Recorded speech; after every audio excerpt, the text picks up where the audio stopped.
আরে বেচারা মহিষটার অবস্থা তো খুব খারাপ মনে হচ্ছে। আমাকে যে করেই হোক এটা জীবন বাঁচাতে হবে। কিন্তু এত ভারী মহিষটাকে এত বৃষ্টির মধ্যে কিভাবে নিয়ে যাব? একটা দারুণ বুদ্ধি পেয়েছি।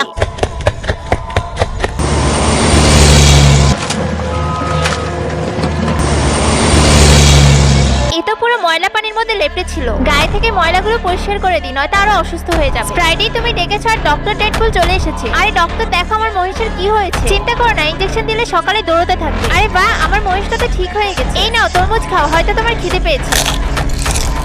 আরে এটা কি? এই মহিষ তো তরমুজ খেয়ে তরমুজের জুস দেওয়া শুরু করেছে। এই নাও মহিষ, এই সব আম খেয়ে নাও। বন্ধুরা, তুমি এই ছবিগুলোর মধ্যে যে কোনো একটি ছবিকে ভালোবেসে থাকলে ভিডিওতে লাইক করে চ্যানেলটি সাবস্ক্রাইব করে দাও এবং তুমি কোন ধর্মের তা কমেন্টে জানিয়ে যেও।